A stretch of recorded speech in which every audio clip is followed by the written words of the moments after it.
अस्सलाम वालेकुम, कैसे हैं आप सब। आई होप कि आप सब ठीक ठाक होंगे और अपनी गार्डनिंग को एंजॉय कर रहे होंगे। आज की जो वीडियो है उसके अंदर मैं आप लोगों के साथ एक बहुत खूबसूरत परमानेंट प्लांट की सीडलिंग जो है वो ट्रांसप्लांट करना शेयर कर रही हूँ। और इस गर्म मौसम में अगर आप इस प्लांट की सीडलिंग को ट्रांसप्लांट करना चाहते हैं तो किस तरीके से आप ट्रांसप्लांट करें कि ट्रांसप्लांटिंग का शौक़ भी ना लगे और आपका प्लांट जो है वो अच्छे तरीके से ग्रोथ भी करता रहे। ये जो आप बहुत खूबसूरत से कट लीफ वाला प्लांट देख रहे हैं ये जैट्रोफा गॉसिपिफ्लोरा है।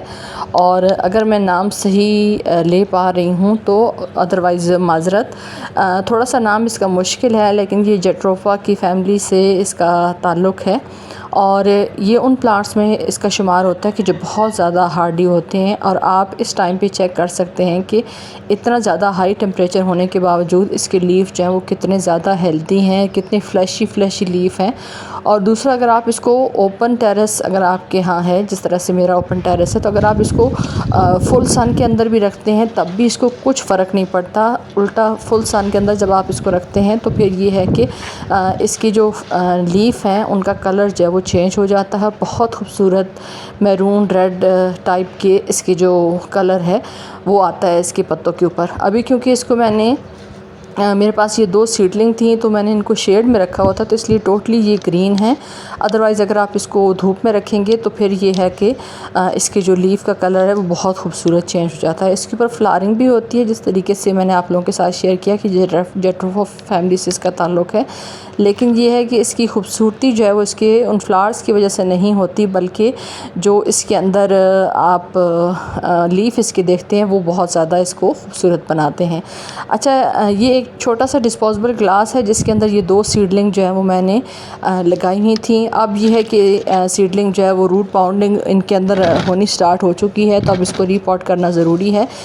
एक और टिप भी आप लोगों के साथ इसी वीडियो में शेयर करूँगी कि अगर आपको किसी एमरजेंसी में प्लांट को रीपॉट करना पड़े हाई टेम्परेचर के अंदर तो आप किस तरीके से कर सकते हैं।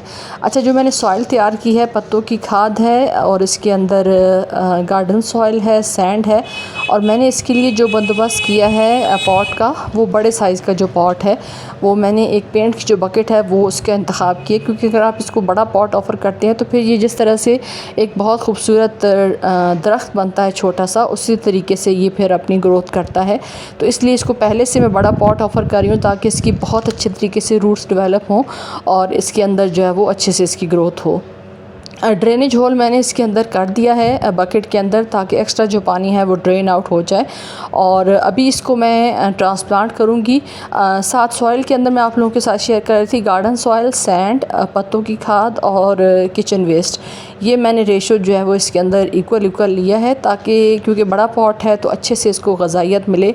और हमारा जो पॉट है जब इसके अंदर हम प्लांट को शिफ्ट करेंगे तो इसको किसी किस्म की न्यूट्रिएंट्स की कमी ना हो। यहाँ से सेंटर में से मैं थोड़ा सा मिट्टी को हटा रही हूँ, क्योंकि जिस तरीके से इसका मैं रूट पाउल निकालूंगी तो एज़ इट इज़ मेरा दिल है कि मैं इसके अंदर इसी तरीके से रख दूँ ताकि उसको किसी किस्म का कोई शॉक ना लगे, क्योंकि टेम्परेचर जो है वो बहुत ज़्यादा हाई है।